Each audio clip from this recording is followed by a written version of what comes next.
going home, taking a break, and not having to work over the weekend. You know what I find very interesting is that the harder you work, the more they find work for you, and it's a sad thing. It's like they're punishing you for doing such a good job. Like imagine if you're like a surgeon, right? And you can do like you could do like a heart transplant in like 5 minutes, right? And they're like, wow, he's so good. He could do a heart transplant in 5 minutes. Do you know what they're gonna do? They're just gonna give you another heart transplant to do. Like imagine you're just so good at your job, they just give you more work. You know, it's it's like one of the hardest things. Like you want to be good, but you don't want to be too good. You know what I mean? Like when you're too good, they just give you more work to do. Yeah, that's what I was thinking about right now as people are leaving for work, leaving, going home. The better you are at your job, the more work you have to do. And then you know what really like messes it up is that you do such a good job at your job, good job at your job, right? Someone just kind of like skirts by and that burns me up so much inside. Where like I'm trying so hard, working hard, like trying to do a very like the best that I can do, and then like you have a coworker or whoever that's just like putting in like 50% effort, and they just skate on by. Ah! That's the word. That bugs me so much. Oh, I guess what would really bother me more is like you work so hard, and then someone else skirts by, and then the manager or whoever recognizes them for like the one time they decide to do work. Oh, has that ever happened to you guys? That happened to me a gajillion times. Like, I used to work in sales, right? And we had to do, I believe, around 200 phone calls a day, cold calling. Back in the day, before they had, don't compare yourself. Okay, but you know what I mean? Like, it's not that you don't want to compare yourself. It's just like you work hard, and then someone that does 50% of what you're doing, and then they get like the recognition. I'm like, ah, you just want to punch them in the face. But don't, because that just undermines all your work. But you know what I'm saying? Eugene, that must have happened to you at some point. It bothers me so much. Okay, what else is going on in the world? You know what else I saw in the news today? I saw that they so recently they installed like suicide guards. Oh, you're in construction. It sucks right now, Eugene. I feel for you. I feel for you. Construction's one of those jobs where like it sucks. But I don't know what to say about that, man. That's hard because it's like you on the job site, right? And you get to go home, or the job is done when the job is done, right? And let's say you're laying bricks, and you can lay bricks like, I don't know, 10, 10 or so for every 2 seconds, right? And then your coworker over there's just like boop, cement, boop, cement, and you're looking at them like you're trying to get home. I want to go home, right?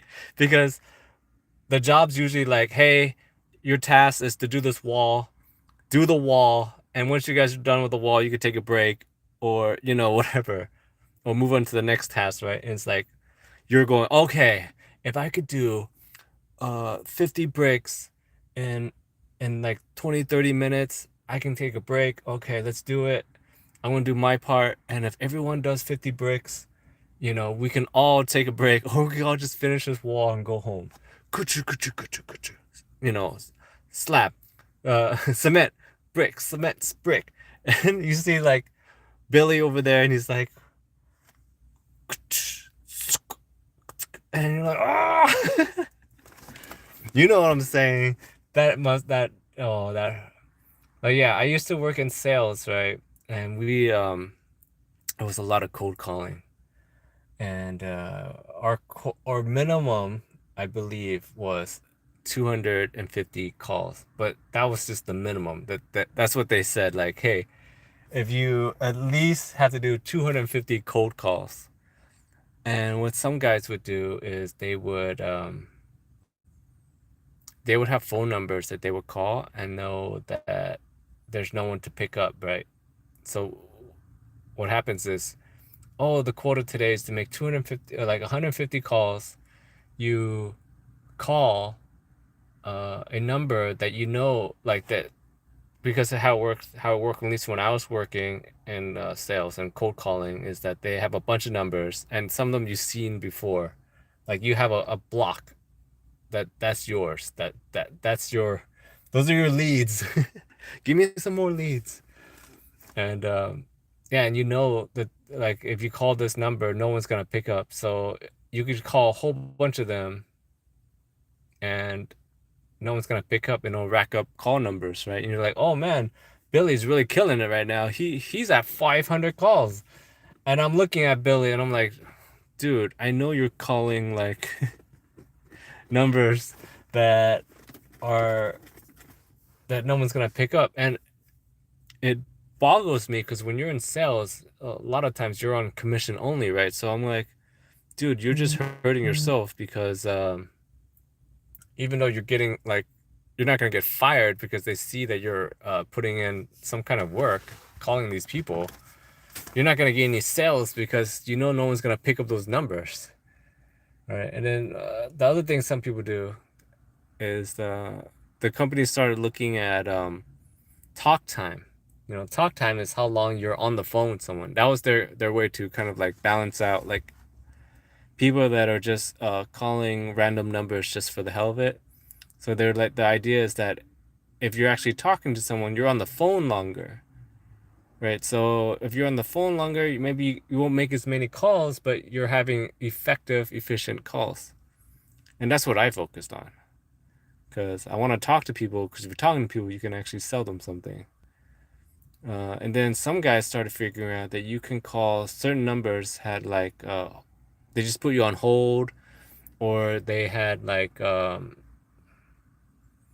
they called like the weather station, right? And the weather station is it's just on, and it just tells you the weather, and that's what some guys did to avert that. And they're like, every once in a while they'll make like a bunch of calls, and then they'll call the weather station, and then it'll look like they it'll look like they talked to somebody.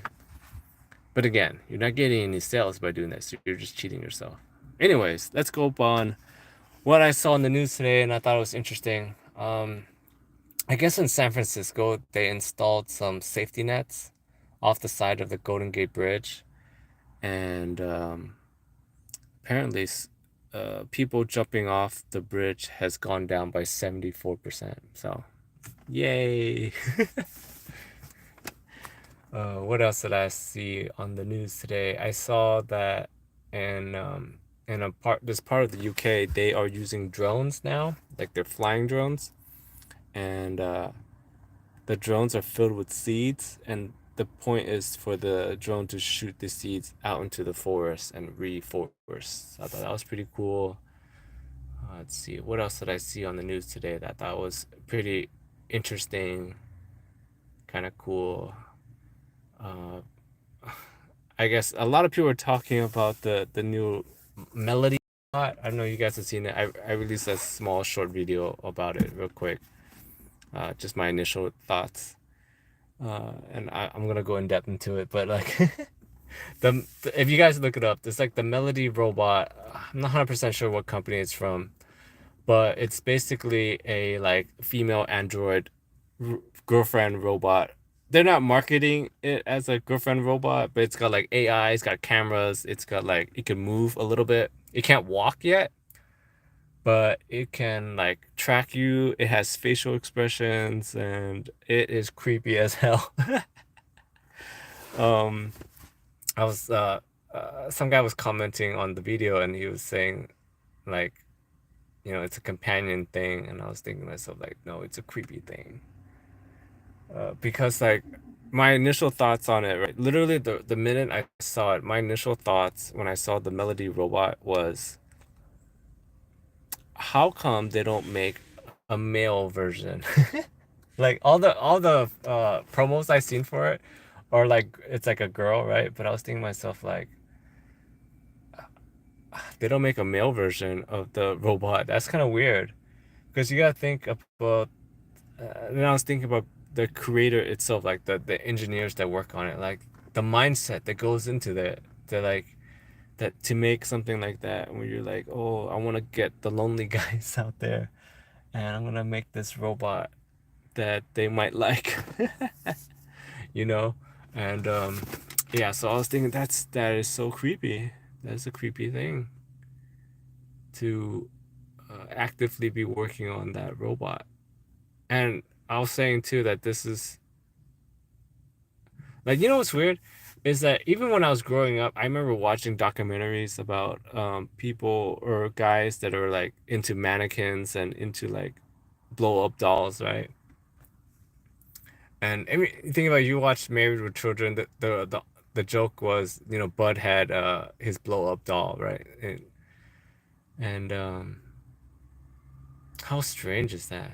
And to go from where it was like 90s, right? Literally, it was just an inflatable, and then it became like a dummy type thing. And I I don't remember. I watched this documentary when I was little, so I don't remember exactly all the details of it. But I remember there's a whole like sub cult of people out there that are into like dolls, um, and they like try to make robot dolls. And I guess this is probably the most advanced version of this, but I'm like, that is so crazy to be working on that, and like the mindset that you must have to be doing that. That's crazy. Like, like think about how testing it must go. Like you're like, oh hey, you know what? The skin doesn't feel right. I gotta work on the skin, and then they fine tune the skin, and like, oh, the eyes, they don't move right. They gotta work on the eyes. It just it doesn't look right. So yeah, that was a strange thing that's been popping up on my feeds, and yeah, someone needs to take a look at that. That's very strange. What else is very cool that I saw in the news? They released some giraffes into Angola, so that's cool. Oh, you know what else I saw? I saw a promo video for Afghanistan. Afghanistan. They're trying to get female tourists to go over there, and I thought that was crazy. That was very crazy, crazy. The comments were literally like, I don't know if I trust. It was literally like these two Afghani guys, and they were like, "Hey, come to Afghanistan. It's really safe. Women are welcome here." And I'm like, that's how you. Somebody out there is gonna answer that ad, and that's how they get taken. That's crazy. At what point do you get taken by an ad like that and it's your fault? I think that's a question. I wonder if people think about that. What else that I saw was interesting? The maid that she's not her maid, the assistant that